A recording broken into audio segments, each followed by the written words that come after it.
বিনোদন জগতের ঝলমলে আলোর আড়ালে লুকিয়ে থাকা অন্ধকার দিক নিয়ে মুখ খুললেন অভিনেত্রী ভূমি পেডনেকর। হেমা কমিটির রিপোর্টে ফাঁস হওয়া চাঞ্চল্যকর তথ্য সামনে আসতেই চলচ্চিত্র জগতের নারী নিরাপত্তা নিয়ে গুরুতর প্রশ্ন তুলেন তিনি। শুধু ফিল্ম ইন্ডাস্ট্রি নয়, দেশের প্রতিটি নারী আজ কতটা নিরাপদ সেই দুশ্চিন্তার ছাপ স্পষ্টভাবে ফুটে উঠেছে ভূমির ব্যক্তিগত অভিজ্ঞতায়। বিস্তারিত ডেস্ক রিপোর্টে। तुमसे मिले दिल में उठा दर्द करारा। ভারতের বিনোদন জগতে নারী হেনস্থার ঘটনা নতুন কিছু নয়। এই বিষয়ে সম্প্রতি মুখ খুলেছেন জনপ্রিয় অভিনেত্রী ভূমি পেডনেকর। শুধুমাত্র নিজের কর্মক্ষেত্রেই নয়, বরং সমাজের বিভিন্ন স্তরে মহিলাদের নিরাপত্তা নিয়ে উদ্বেগ প্রকাশ করেছেন তিনি। ভূমি হেমা কমিটির রিপোর্ট নিয়েও সরব হয়েছেন। উল্লেখ্য, 2023 সালের আগস্টে প্রকাশিত এই রিপোর্টে মালায়ালাম ফিল্ম ইন্ডাস্ট্রিতে মহিলাদের যৌন হেনস্থার চাঞ্চল্যকর তথ্য উঠে আসে। এরপর থেকে একে একে অনেক অভিনেত্রী সাহস করে এই বিষয়ে মুখ খুলতে শুরু করেন।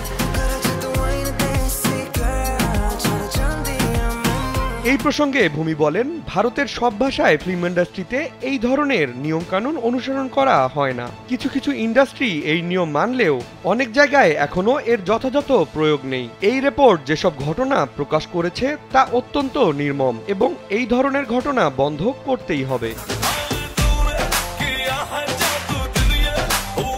শুধুমাত্র কর্মক্ষেত্রে নয়, ব্যক্তিগত জীবনেও নিরাপত্তাহীনতার অনুভূতি বারবার ছুঁয়ে যায় এই অভিনেত্রীকে। নিজের বোনের প্রসঙ্গে কথা বলতে গিয়ে নায়িকা বলেন, আমার বোন মুম্বাইতে আমার সঙ্গেই থাকে। ওর যদি বাড়ি ফিরতে দেরি হয় আমি খুব চিন্তায় পড়ে যাই। বিভিন্ন ধরনের ভাবনা মাথায় ঘোরে। একজন ভারতীয় নারী হিসেবে রাস্তায় বের হলেই নিরাপত্তাহীনতায় ভুগতে হয়।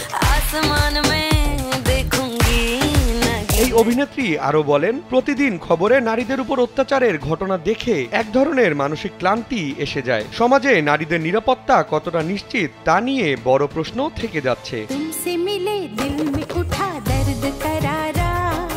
ভূমিকে শেষ দেখা গেছে মেরে হাজবেন্ড কি বিবি সিনেমায়। অর্জুন কাপুর ও রাকুল প্রীত সিং এর সঙ্গে জুটি বেঁধে কাজ করেছেন তিনি।